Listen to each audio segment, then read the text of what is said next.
അയൽ സംസ്ഥാനമായ തമിഴ്നാട്ടിൽ തെരഞ്ഞെടുപ്പ് ചൂട് ഉച്ചസ്ഥായിലാണെങ്കിലും കേരളത്തിൽ നിന്നും വ്യത്യസ്തമാണ് തമിഴകത്തെ പ്രചാരണ പ്രവർത്തനങ്ങൾ. പൊതുവിടങ്ങളിൽ കൊടിതോരണങ്ങളടക്കം പ്രചാരണ സാമഗ്രികൾ യാതൊന്നും ഉണ്ടാകില്ല എന്നതാണ് ഒരു വ്യത്യസ്തത. ജില്ലയിൽ അയൽ മണ്ഡലമായ ബോഡിനായ്ക്കന്നൂരിലടക്കം ഈ രീതി കാണാം. എന്നാൽ പ്രചാരണ രീതിയിൽ ചുവരെഴുത്തുകളാണ് ഇവിടെ പ്രധാനം.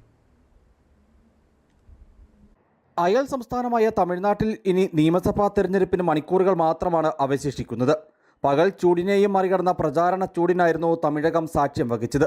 എന്നാൽ പ്രചാരണാവേശം വാനോളം ഉയരുമ്പോഴും തമിഴ്നാട്ടിലെ തെരഞ്ഞെടുപ്പ് പ്രചാരണ രീതി കേരളത്തിലേതിൽ നിന്നും വ്യത്യസ്തമാണ്. പൊതു ഇടങ്ങളിൽ കൊടി തോരണങ്ങളടക്കം പ്രചാരണ സാമഗ്രികൾ യാതൊന്നും ഉണ്ടാകില്ല എന്നതാണ് ഒരു വ്യത്യസ്തത. ജില്ലയുടെ അയൽ മണ്ഡലമായ ബോഡിനായ്ക്കന്നൂരിലടക്കം ഈ രീതി കാണാം. ഡിജിറ്റൽ പ്രചാരണങ്ങൾ കൊഴുക്കുമ്പോഴും തമിഴ് മണ്ണിലെ പരമ്പരാഗത പ്രചാരണ രീതിയായ ചുവരെഴുത്തുകൾക്ക് ഇത്തവണയും മാറ്റുകുറഞ്ഞിട്ടില്ല. ഗ്രാമ-നഗര വ്യത്യാസമില്ലാത്ത ചുവരുകൾ രാഷ്ട്രീയ പാർട്ടികളുടെ ക്യാൻവാസുകളായി മാറി. ചുവരെഴുത്തുകൾക്കൊപ്പം അത്യാധുനിക സാങ്കേതിക വിദ്യകളും ഇത്തവണ തിരഞ്ഞെടുപ്പ് കാലത്ത് തമിഴകത്തെ രാഷ്ട്രീയ പ്രസ്ഥാനങ്ങൾ സജീവമായി ഉപയോഗിച്ചു. അന്തരിച്ച നേതാക്കളായ എം കരുണാനിധി, ജയലളിത എന്നിവരെ AI വഴി പുനഃസൃഷ്ടിച്ച് വോട്ട് അഭ്യർത്ഥിക്കുന്ന വീഡിയോകളായിരുന്നു അതിൽ പ്രധാനം. പ്രമുഖ നേതാക്കൾ പങ്കെടുത്ത പദയാത്രകളും റോഡ് ഷോകളും പ്രചാരണത്തിന് മാറ്റുകൂട്ടി.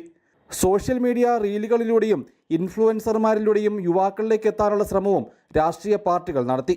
ആവേശം വാനോളം ഉയർന്ന വിവിധ പ്രചാരണത്തിനും വോട്ടെടുപ്പിനും ഒടുവിൽ മെയ് 4-ന് തിരഞ്ഞെടുപ്പ് ഫലം പുറത്തുവരുമ്പോൾ തമിഴ്നാടിൻ്റെ ഭരണചക്രം ആര് തിരിക്കുമെന്ന ആകാംക്ഷയിലാണ് തമിഴകത്തെ വോട്ടർമാർ.